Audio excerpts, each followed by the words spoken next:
So the first thing I will say is that tech is not important. It's the system and process you put inside of the tech. Yeah, it drives me crazy when everyone's like, oh, you should use this and you should use this. And I'm like, it's not going to work if you have no process in it. Welcome to Built to Scale, where we have real conversations with entrepreneurs just like you about what it takes to build a thriving business without sacrificing your personal life. My name is Craig Severinsen, and I help people make more money working with better clients while also working less. And now I'm sharing it all with you. Let's dive in. Hey guys, and welcome to episode 6. I'm super excited about this one because we're talking to my friend, Brittany Dixon, and she runs a company called Brittany and Co. And she's also the host of the podcast, Process for Profit. And what I love about Brittany is that she's all about systems and processes, which is how you go from owning your job to actually being the CEO of a business, having teamwork for you, and being able to have that freedom that we all wanted when we started our business. So 3 things to look out for in this one. Number 1, she talks about the importance of having clarity in her business and how having that vision has really helped her grow. Number 2, I ask her a really obvious question, and we get some real value when she says that tech is not the first thing you should be looking at when you start building systems. And she gives us what you should be looking at and her approach to getting started with systems and processes. And then the last thing, we talk about boundaries and how boundaries are so important for raising your rates, hiring staff, and just having a balanced life. It's really good stuff. I hope you enjoy it. Let's dive in. Cool. Well, hey, Brittany, how you doing? Hey, I'm good. How are you? Good. How are things going? Good. Busy with crazy back to school, but good. So for you, is back to school like a happy time or a sad time? Like, how does that play in for you? It's happy. I mean, I have a babysitter that watches the kids during the summer so that I can run my business. So it's really not a big shift, but the kids aren't as happy because they've got to do the bedtime routine and getting up early. So, you know. Yeah, for me, it's like a relief. Like, you know, I'm sad to see the kids gone longer and you don't get to spend as much time with them. But working from home, it's like, I love that rhythm of you've got this huge chunk of time where like no one's distracting you. So I'm excited for it. That's awesome. So, I remember there being like an interesting story about how you got into what you do. So like, let's walk me through that. Like, how did you, what is it that you're doing right now? And how did you get to that point? Yeah, for sure. Okay. So right now I do systems, processes, and automation for small business. So all the unsexy back end organization of business and systems and processes. But it's super interesting and kind of has come full circle. I actually started in the wedding and event planning space. So I worked in food service and hospitality for quite a while. And essentially I started working for a wedding planner, did all of the back end for them. And then I moved into a corporate restaurant doing the same thing. So it was a lot of the sales, event planning pieces, all the back end marketing stuff. And I actually got let go from there because I was an out of the box thinker.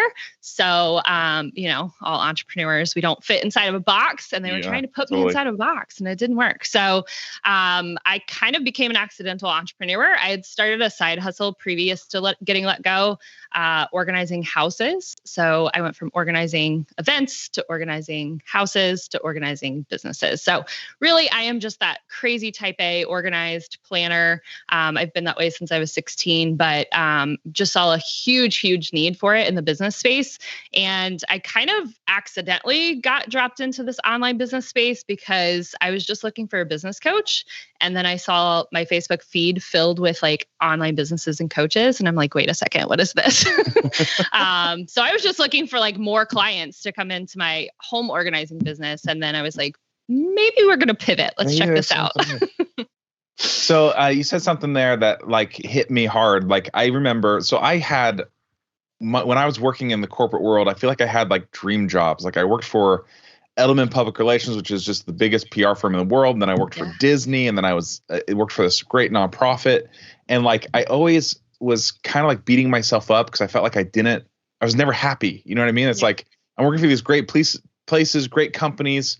and I just am not happy. And it wasn't until I started my business that I'm like, oh, like I just like I just didn't like my personality just doesn't jive with that corporate world. Yeah. So I thought that, it's good to hear that I'm not the only one that was no, I definitely had a lot of that. I was putting new ideas in place that were working, and they're like, well, that's not how we've done it in the past. I'm like, okay, but we have to try new things to make things work. And it was just consistently that over and over. I kept getting met with that. And I'm like, I wasn't happy there anyways, but it was just an easy thing. It was comfortable. And then they decided to make it real uncomfortable. And I'm real glad they did, because now we're here. Yeah. Awesome. I can relate. I didn't get fired. I quit. But like, I think if I had stayed longer, because it was like the same thing with like, just, I kept pushing and they kept pushing back. And it was like, things were going well, but it was just like, obviously there's a problem and a rift forming, right?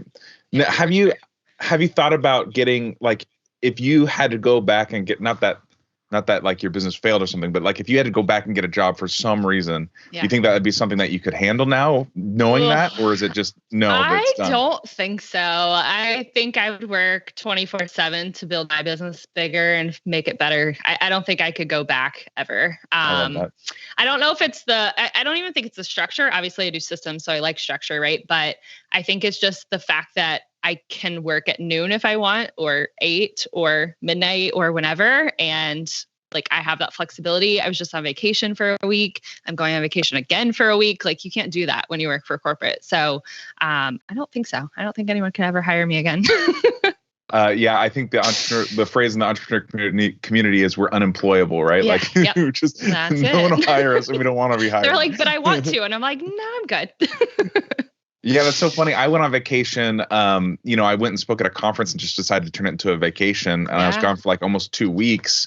And we went and saw my in-laws. And my brother-in-law was like, so like, did you take all your vacation time? I'm like, vacation time?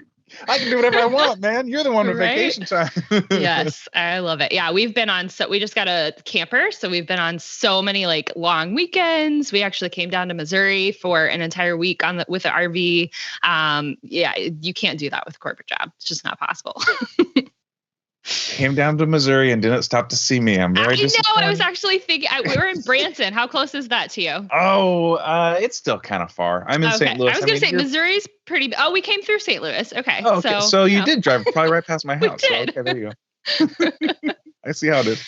Well, cool. So, so you've got, love the story, but like, what now is, what are you working on now? Where are you taking the business? Yeah. So I have a podcast. We have a year-long group coaching program. I do one-on-one consulting type of stuff. So really, we are just here to make a giant impact on as many small businesses as possible. I've started building a team under me with some people that kind of do some of the back-end stuff like I do. We've got the podcast that we're trying to get out to all the people and make a big impact. But really, we're just here to solve the operations problems of small businesses so that they can solve the problems of the world. So really trying to create that ripple effect, and as much as I can help behind the scenes, because I know that's not everyone's zone of genius and it is mine. We're just here to help as much as we can. I love that. What drove the decision for the marketing of like using a podcast for your marketing? Like why that? So I'm a behind the scenes kind of person. I don't love video. I mean, I definitely have to be on video, and I do get on video, and I've become way more comfortable in the 4 years that I've been in business, but I would much rather be behind a mic and not in front of people. So I just felt that was a good way for me. And a lot of my listeners are kind of on the go and busy entrepreneurs. So I think it was just a win-win on both sides for sure. How have you seen? I'm always curious about marketing. Like, how have you seen the podcast? Has it really helped or not helped? Like, is that something that you would recommend to other people? Yeah, I mean, I definitely think you have to kind of know your ideal client, make sure that it's a good fit for them and that you have the time for it, because it is really time consuming. If I didn't have a podcast editor, I would not have a podcast. Like, it would not happen. So I'm like, if all I have to do is record and pass it over, like, I'm down. But if I have to edit, and I'm like, no, it's not happening. So yeah, I would definitely suggest it to people as another kind of outlet for marketing. I think for me, the biggest thing is for the awareness piece. So So those people that maybe aren't ready or they're just starting their business and they kind of just want to dip their toe into systems, it's super helpful. I obviously have gotten clients from it, referrals and stuff like that as well, but it definitely was not created to kind of monetize at the beginning. Cool. Very cool. Yeah. We're in the middle of launching. This is the first show I've done that's not been like a live show. Like I've done a lot of live Facebook. I've been doing this for a while, but this is the first time we've produced something. And it's just been an interesting experience. There's definitely a different feel to it in terms of like credibility and in terms of like being able to reach and actually impact people. Yeah. It's interesting. We've only released like 3 episodes and I already have people reaching out to me and being like, hey, you inspired me to do this or this happened. Yeah. And I just think that's really, really cool that I haven't experienced. With YouTube videos, I experienced something similar, but like with live shows, you don't get that same like feedback. Effect. Yeah. We're actually coming up on our 2-year anniversary and our 100th episode. So ooh, congrats. I know, it's crazy. It was something that I was like, you know what? I want to start a podcast because I was actually on a lot of podcasts previous to that. And I'm like, I really like that. Let me start my own, it's a whole thing. I'm just like, let's add that. It's fine. But yeah, we've really enjoyed it. And I feel like we get a lot of people that are like, oh my gosh, that was huge and giant aha. So like looking back at your entrepreneurial journey so far, like what has been, man, I've got like 2 questions. So what's like the hardest thing that's like you've had to overcome? Like what's been like the biggest, like, man, I'm so glad I did this because it really helped me grow or helped the business grow or something like that. So like hardest thing, best thing. Yeah, I mean, I think they might be tied together. So I think just investing in support. I think especially when you're first getting started, you're a brand new entrepreneur, you don't have funds coming in consistently, investing is really difficult. It's really scary because you're like, I don't even know what this is going to do. But it also, on the flip side of that, can change so much so fast. I know even just working with you, I've hired numerous coaches. I'm part of a mastermind right now. Like I feel like once you flip that switch, you can't go back because you see how quickly things happen and you're like, okay, we're just going to keep doing this. But yeah, I think that the mindset piece has probably been the hardest, honestly. And then just the investing piece and knowing when to invest and how, and it's all scary. So yeah, really cool. So just so full disclosure for everyone else listening, Brittany and I did work together. She was a client of mine. Man, it's been like 2 years now, though. It's been a while, right? I feel like it's been at least 2, maybe like moving towards 3. It's crazy. Maybe. I don't know how time goes so quickly. It just flies. So how did you get? Okay, so I 100% agree, and I think that even. Okay, so actually, let me step back. So when you say hiring support, are you meaning like hiring team and staff, or getting coach and helping with the mindset stuff? Yeah, so I think it's probably both. And honestly, I think hiring coaches first is probably smarter.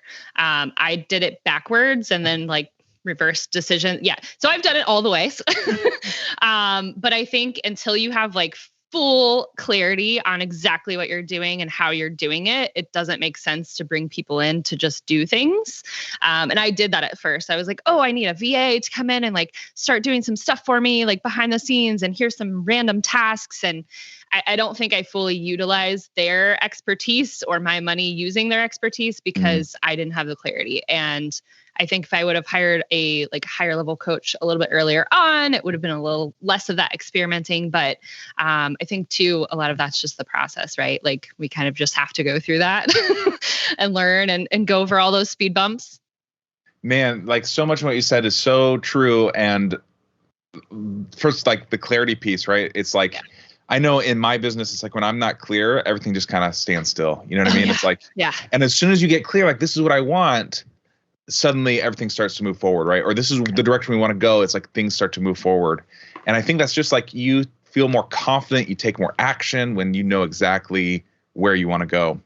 Yes, for sure. I feel like anytime I'm not clear, decisions are harder, work is harder. I feel like not doing things like my task list, I'm just like dreading. It affects everything. But as soon as you have that, like, okay, we're going to reset, recalibrate, and this is what we're doing, it's like full speed ahead. It's like, do you feel like that clarity is more like, is it vision? Like, is it really having a clear vision for your business? I think yes, a little bit. I think obviously that vision, that why, like big picture, if you don't have that nailed down, like you'll want to quit so many times as an entrepreneur. Like there were so many times when I knew what that big picture kind of looked like, but I didn't have full clarity. And like, I was just spinning my wheels and I'm just like, there's no way I'm going to get there. Like, this is crazy. I don't know what I'm doing. I'm going to go get a job. But once you like really nail it down and you really like revisit it often, I think it definitely helps kind of move things forward. And then just kind of clarity on what your role in the company is too, because I feel like I got stuck in a lot of things I shouldn't have been doing that don't really fit my personality type, or just me as a CEO. I shouldn't be doing a lot of things that I was doing. And until you kind of get that clarity, you're doing a lot of stuff you shouldn't be doing. You're not moving things forward. It's kind of just a mess. So clarity is key.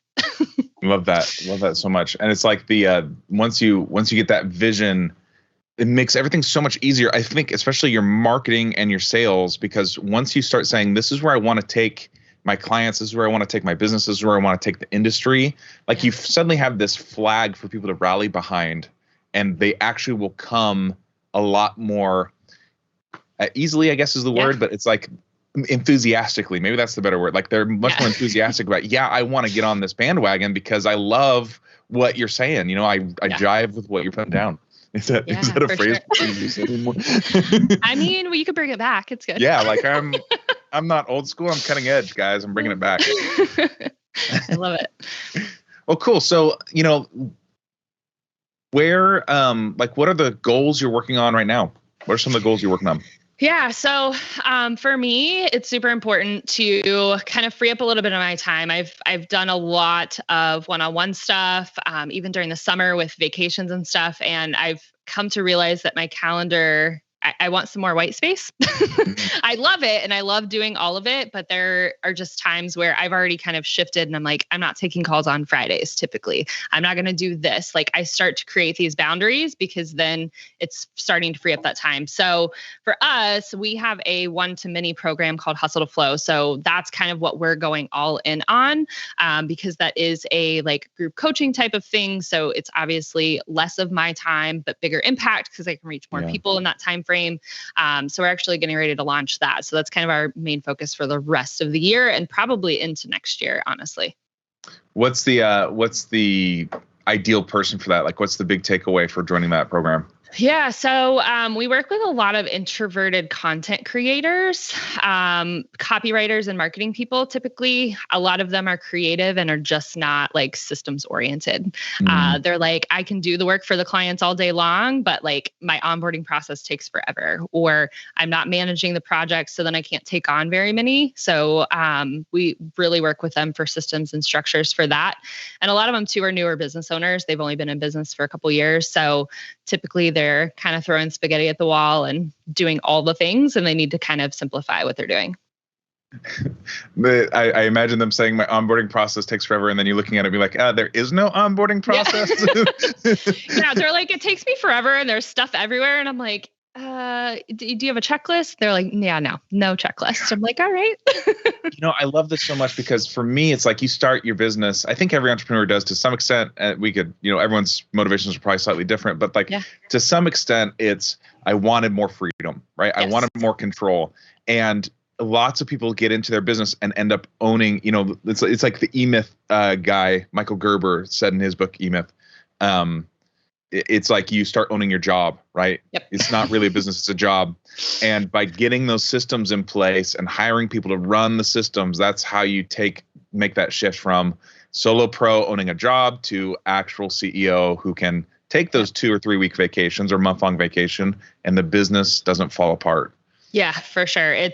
I've been in both of those positions, so I can definitely see that shift. And it's your baby. You created it, right? You're like, I'm going to do everything I can to make this work. And there is a hustle period, and there's stages and different stages within your business, even still, even when you get to that CEO spot, right? Like you're going to grow again and you're going to go through the stage of hustle. It's always going to be there in some form. But I think when people are working until midnight and getting up at 3 a.m. and those kinds of things, I'm like, that's not sustainable. We've got to get some stuff in place. Yeah. And I think I've been thinking about this a lot lately where we get sucked down that hustle culture is so prevalent in the entrepreneurial community. And the phrase that I like to say is hustle does not equal value. You know what I mean? Like, yeah. If you need to be up at 3 a.m. on the computer to finish that project, that's, every once in a while, okay, that's awesome. But if that's every day, guess what? Your clients don't know you're up at 3 a.m. Like, that's not helping anybody. Yep. So like, I think that's a big shift that we have to like really embrace, is that we've been raised as a culture to think hustle and hard work equals value. It equals all that other stuff, but, or money. Right. And it's really not true. It's not true. No. And I mean, if you're still making the same amount of money and you're working until 3 a.m., but you can shift that and do a regular schedule, like which one would you rather have? Right.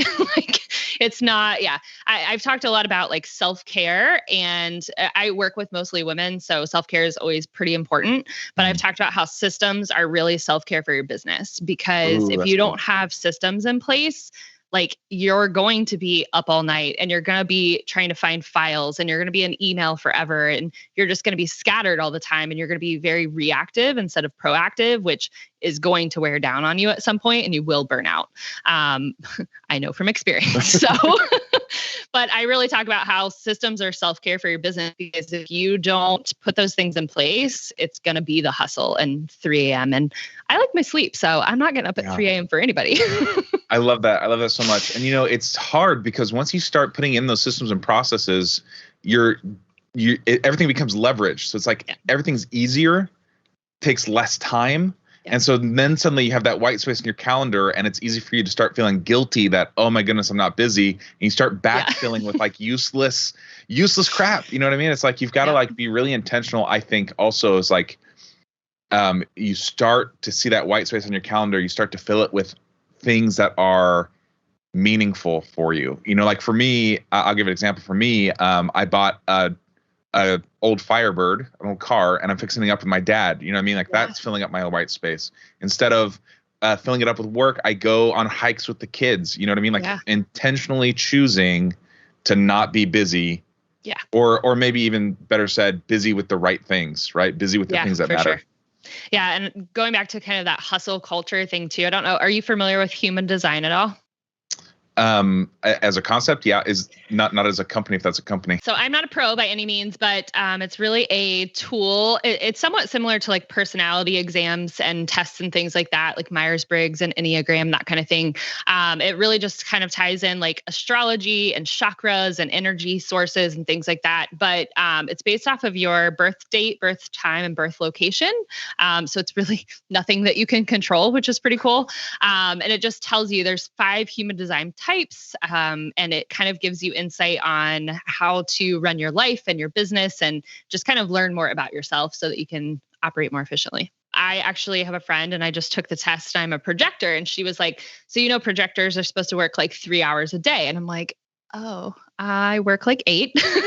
She's like, yeah, that's because our culture has kind of pushed the like manifester and generators and like go, go, go, go, go. And I was like, yeah, I have a lot of those tendencies. Now I still have boundaries. I don't work past 5. I don't work on the weekends. I don't take calls and things like that, but I still do an 8 to 5 schedule. And that's where I'm trying to kind of like shift back and do less.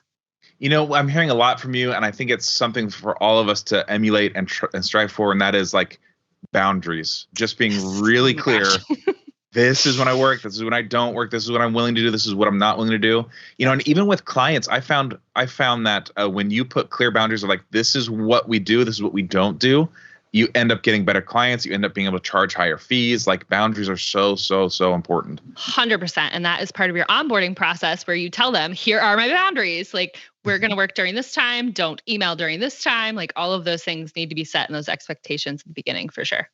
So speaking of processes and systems, if someone is just getting started, they're like, either they're successful and they haven't ever built this is the formal process, or maybe they're just getting started in business. Like, what are typically the first steps for like creating their systems, their processes? Yeah. So I think it's really an audit. You have to kind of like do a brain dump and say, okay, what's working? What's not working?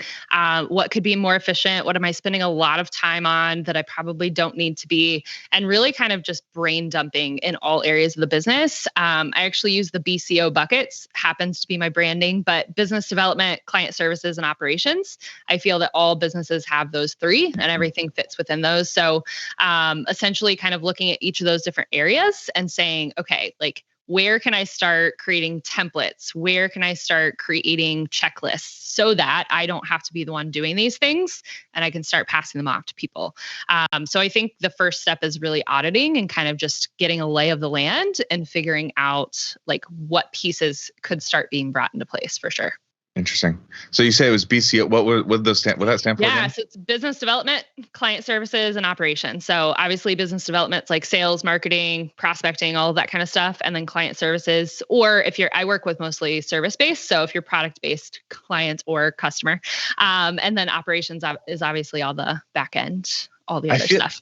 I feel like you've got a knack, Brittany, for like really great. I mean, I guess this is a systems and processes, right? But like great names, great acronyms, and great like systems. We are all about our acronyms here. We've got the 3 P's of productivity, the road to scalability. I mean, yeah, we turn everything into an acronym. Love it.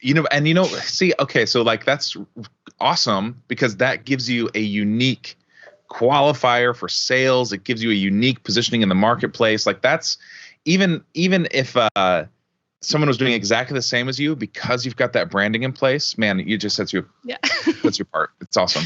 Yes, we love our BCO buckets for sure. I organize everything in them. Awesome. Well, cool. What about like, are there any like tech recommendations where it's like, man, this is like a lifesaver for people who are like super busy, or like, is there tech you recommend to all your clients? Yeah. So the first thing I will say is that tech is not important. It's the system and process you put inside of the tech. That is a mic drop moment. I am actually, yeah, it drives me crazy when everyone's like, oh, you should use this and you should use this. And I'm like, it's not going to work if you have no process in it. And I'm a great testament to this because I actually moved from Trello to Asana. And when I moved there for project management, I literally just transferred everything over and used it in a different tool. Like you have to have the system and the process before you can use the tech for sure. I love that. I was going to say, by the way, Craig, your question is dumb. Please don't ask that. Here's the real question you should have been asking.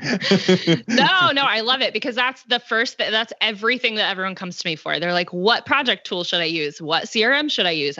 I say, what's your sales process? What's your project process? They're like, I have no idea. And I'm like, then I have no idea which tool you need to use. That's really funny because here's the thing is like lots of times people ask me the same questions too, especially like when they start hiring staff. They're like, hey, what do you use to manage your team? And I'm like, a Google Doc. Like seriously, like what do you, if you're really busy, you're managing lots of people. Yeah. Asana, ClickUp, all that stuff. Yep. But like a Google Doc is all you need to begin with. Like, yeah, for sure. Because it's all about the communication and about things getting done, not about the tool. Yeah. Now that being said, I do have my favorite tools, right? I am an Asana person. I use Kartra for all things online marketing and sales and stuff. But I think the biggest takeaway is that you have to have what the process is before you decide on the tool because they all essentially do the same thing. Love that. Love it. Yeah. Cool, Brittany. If someone wants to find out more about you, more about that, the group program, more about working with you, where do they go? Yeah, processforprofit.co. You can find the podcast, the group coaching program, one-on-one, everything's there. And we hang out on Instagram the most. So love it. Love it. Awesome. Thanks, Brittany. Yeah, thanks for having me. Thanks so much for listening. If this episode helped you, share with someone who needs to hear it as well. For more information on how you can work with me and great resources for your business, head over to builttoscalehq.com. Join us next time for Built to Scale. And until then, take some fast, focused, imperfect action. I believe in you. I got your back. We'll talk soon.